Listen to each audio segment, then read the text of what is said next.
சிற்றம்பலம். தென்னாடுடைய சிவனை போற்றி, எந்நாட்டவருக்கும் இறைவா போற்றி. அனைவருக்கும் வணக்கம். நாம் இன்னைக்கு பார்க்கக்கூடிய பதிவு என்னன்னு பார்த்துட்டிங்கன்னா, மீன ராசிக்குண்டான ஆகஸ்ட் மாத பலன்களை பற்றி தான் பார்க்க போகிறோம்.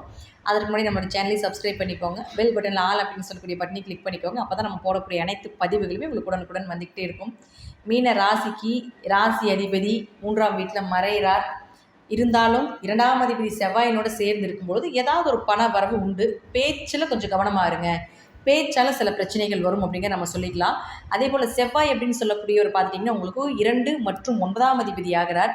அப்போது 9ஆம் அதிபதி அப்படின்னு சொல்லக்கூடியவர் 3ஆம் வீட்டில் மறையும் பொழுது தந்தைக்கும் உங்களுக்கும் சில கருத்து வேறுபாடுகள் வரும். அதுலேயும் கொஞ்சம் கவனமாக இருங்க அப்படிங்கிறத நம்ம சொல்லலாம். பொதுவாக குருவும் செவ்வாயும் சேர்ந்தால் குரு மங்கள யோகம்னு சொல்லுவோம்.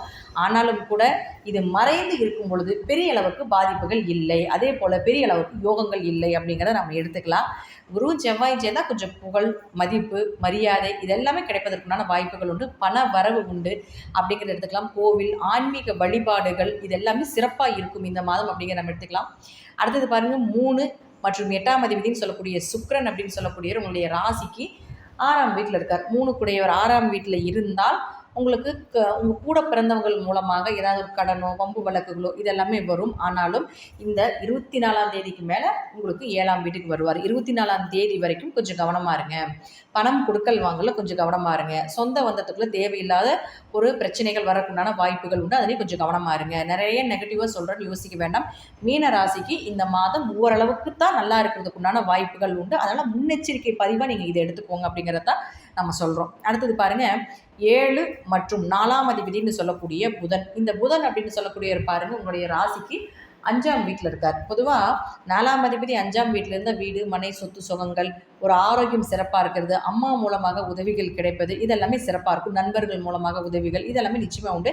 ஆனால் கூட பிறந்தவங்க கிட்ட மட்டும் கொஞ்சம் கவனமாக இருங்க அப்படிங்கிறத நம்ம சொல்லுவோம். வெளி உலகம் ஓகே, வீட்டுக்குள்ளே சொந்த பந்தத்துக்குள்ளே கொஞ்சம் கவனமாக இருங்க. அப்போ அவரே 7ஆம் அதிபதியும் ஆகி உங்களுக்கு 5ஆம் வீட்டில் இருக்கிறதுனால ஒரு வீட்டில் ஒரு மழலை சத்தமோ, ஒரு கரு உருவாகுதோ, குழந்தை பிறப்பதற்குண்டான வாய்ப்புகளும் உண்டு. அதே போல் கணவன் மனைவி அப்படிங்கிறது நல்ல அந்யோன்யமாக வாழக்கூடிய ஒரு அமைப்பையும் நிச்சயமாக ஏற்படுத்தி கொடுப்பார். திருமண வரன் அப்படிங்கிறது நிச்சயமாக தேடி வருவதற்குண்டான வாய்ப்புகள் உண்டு. எதிர்பார்த்த வரன் கிடைப்பதற்குண்டான வாய்ப்பையும் இந்த மாதம் புதன் இங்கே இருக்கிற வரைக்கும் உங்களுக்கு நடத்தி கொடுப்பார். அடுத்தது பாருங்கள், உங்களுடைய ராசிக்கு 6ஆம் அதிபதினு சொல்லக்கூடிய சூரியன். இந்த சூரியன் பாருங்கள் உங்களுக்கு 5ஆம் வீட்டில் இருக்கார் 16ஆம் தேதி வரைக்கும். அதனால 6 கூட ஒரு 5ல் இருந்தால் குழந்தைகளுக்கு ஏதாவது செலவு செய்ய வேண்டியதோ, ஒரு விரைய செலவுகள் செய்ய வேண்டிய ஒரு சூழ்நிலைகள் உண்டு. அடுத்தது பாருங்கள், இந்த சூரியன் 6ஆம் அதிபதி 16ஆம் தேதிக்கு மேலே 6ஆம் வீட்டுக்கே வரார். 6 கூடையோர் 6ஆம் வீட்டுக்கு வரும் பொழுது 16ஆம் தேதிக்கு மேலே வேலை வாய்ப்புகள் இல்லாமல் இருக்கிறவங்க வேலை தேடுங்க, நிச்சயமாக வேலை கிடைக்கும். உத்தியோக பிராப்தம் உண்டு. கடன் அடைக்கக்கூடிய ஒரு சூழ்நிலைகள் நிச்சயமாக ஏற்படுத்தி கொடுப்பார். ஆனால் பேச்சில் மட்டும் கொஞ்சம் கவனமாக இருக்கணும். இல்லைன்னா பேச்சால் நிறைய பிரச்சனைகளை சந்திக்க வேண்டி வரும். 6 கூடையோர் 6ஆம் வீட்டில் இருந்தால் எதிரிகளை ஜெயிக்கக்கூடிய ஒரு அமைப்பு உண்டு. 6ல் ஒரு பாவகிரகமாக இருக்கணும். அப்போது உங்களுக்கு 6ஆம் அதிபதினு சொல்லக்கூடிய சூரியன் ஆட்சி பலம் பெறும் பொழுது எப்பேற்பட்ட எதிரியாக இருந்தாலும் ஜெயிச்சு வந்துடுவீங்க. எந்த கடனாக இருந்தாலும் அடைச்சிருவீங்க. நோய் நொடிகளுக்கு நல்ல மருந்து, நல்ல மருத்துவர் கிடைப்பார். அதே போல் இந்த சூரியன் அங்கே இருக்கும் பொழுது நல்ல வேலை வாய்ப்புகள், நீங்கள் எதிர்பார்த்த வேலை வாய்ப்புகள் நிச்சயமாக கிடைப்பதற்குண்டான அமைப்பையும் ஏற்படுத்தி கொடுப்பார்.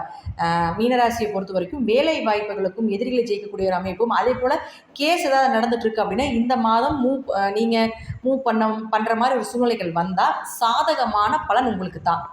ஏன்னா எதிரிகளை ஜெயிப்பீங்க. 6ஆம் இடம் அப்படிங்கிறது கேது. அதனால் எப்பேற்பட்ட கேஸாக இருந்தாலும் கேஸ் உங்கள் பக்கம்தான் ஜெயிக்கும் அப்படிங்கிறதுல மாற்றமே கிடையாது. ஸோ இந்த மாதம் நீங்கள் கவனமாக இருக்க வேண்டிய விஷயம் என்னென்னு பார்த்தீங்கன்னா, தொழில் மற்றும் உங்களுடைய பேச்சு, அதே போல் உங்கள் கூட பிறந்தவங்க உங்கள் சொந்த பந்தத்துக்கிட்ட மட்டும் கொஞ்சம் கவனமாக இருக்கும். மற்றபடி பார்த்துட்டிங்கன்னா ஓரளவுக்கு சக்ஸஸாக இருக்கக்கூடிய மாதமாக இந்த மாதம் இருக்கும் அப்படிங்கிறதுல மாற்றமே இல்லை. நான் சொல்லக்கூடிய கருத்துக்கள் தசாபுத்திப்படி சிறிது மாறுபடலாம். நன்றி. மீண்டும் ஒரு நல்ல பதிவில் சந்திக்கலாம். திருச்சிற்றம்பலம், தில்லையம்பலம், ஸ்ரீ நரசிம்மர் திருவிகளே சரணம்.